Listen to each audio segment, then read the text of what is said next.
Cristianos filósofos. A Cruzada Albigense e a Inquisição medieval. Quando poder, política e religião se misturam. A religião muitas vezes é tomada pelos poderosos como uma força de dissuasão das massas. Em vários momentos da história, governos e poderes terrenos se apropriaram da fé cristã para concretizar seus planos. A apropriação em história pode ser entendida como o ato de se apoderar de elementos de uma ideia, frases ou cultura por um determinado grupo, sem o devido contexto e significado, para que o referido grupo alcance os seus objetivos. E isso aconteceu de maneira exemplar no caso da cruzada contra os albigenses na Idade Média. Durante a Idade Média, a Igreja Católica Apostólica Romana se tornou um poder terreno, exercendo influência sobre reinos, povos e nações, determinando regras, costumes e normas sobre os povos na Europa naquele período. Isso ocorreu devido à apropriação da fé cristã, a qual ela julgava ser a única representante legítima na Terra. Embora ela mesma tivesse se afastado dos ideais e ações da Igreja cristã formada pelos apóstolos de Cristo no século I. Isso aconteceu a partir do reinado do imperador Constantino e ratificado com o reinado do imperador Teodósio I. A partir deste último, a Igreja Católica Apostólica Romana se tornou a única religião permitida no Império Romano. Quando o Império Romano caiu, a única instituição romana que permaneceu de pé foi a Igreja Católica Apostólica Romana. Esta, por sua vez, se viu no direito e obrigação de intervir na situação política da Europa.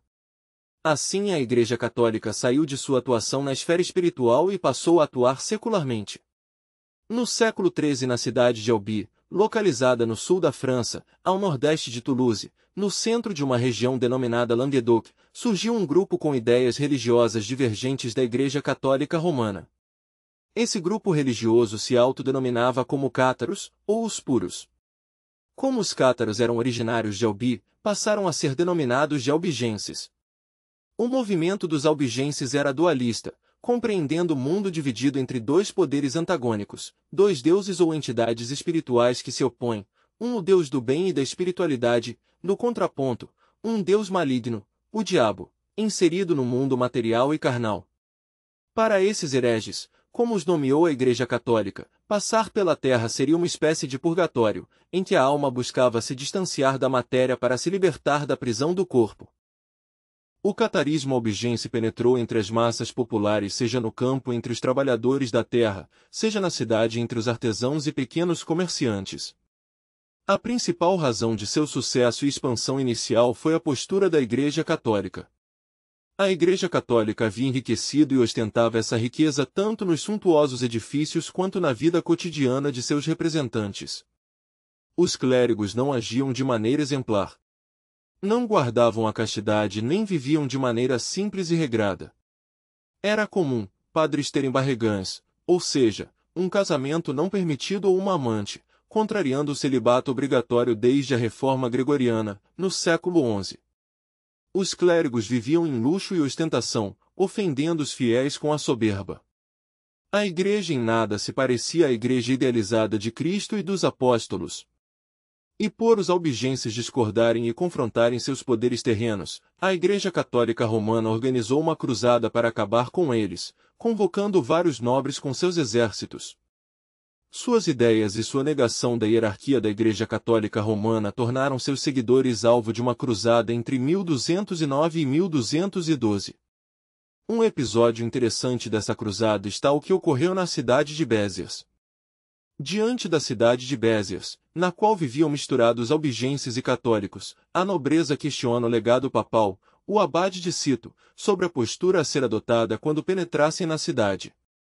Como distinguir os heréticos dos fiéis? A quem poupar e a quem sacrificar? A resposta é polêmica. Disse o legado papal: matem a todos, que Deus saberá distinguir quem são os seus fiéis. A matança em Béziers não poupou nem mulheres nem crianças. Um massacre que deixou marcas na região. A cidade francesa de Béziers, um reduto cátaro, foi incendiada em 21 e 22 de julho de 1209, e cerca de 20.000 moradores foram mortos depois que a ordem do legado papal, para a entrega de 222 hereges, foi recusada. A cruzada prosseguiu até 1213, mas teve sequências ao longo do século XIII. Quando poder, Política e religião se misturam. Quando a igreja cristã se envolve em assuntos mundanos, ela se desvia de seu propósito, que é manifestar a Cristo. O apóstolo Paulo diz em 2 Timóteo 2, verso 4, que nenhum soldado em serviço se envolve em negócios desta vida, porque o seu objetivo é satisfazer aquele que o arregimentou. Historicamente falando, toda vez que a igreja cristã se deixou levar pelo poder e se envolveu com os negócios do mundo e a política, dois fatos aconteceram. Primeiro, ela caiu em descrédito. Segundo, ela apostatou da fé. Foi por isso que durante a Reforma Protestante, os reformadores lutaram pela separação entre igreja e Estado, entre política e religião. João Calvino ensinou que, embora ambos os regimes fossem de origem divina, se deveria preservar a distinção entre eles. A igreja não deveria se misturar ao Estado. A igreja não poderia se intrometer nos assuntos do Estado, nem este se intrometer nos assuntos daquela. O espírito da Reforma Protestante buscou aquele mesmo sentimento contido nos Evangelhos. Dai a César o que é de César e a Deus o que é de Deus. Mateus 22, verso 21. Se curtiu, deixa um like.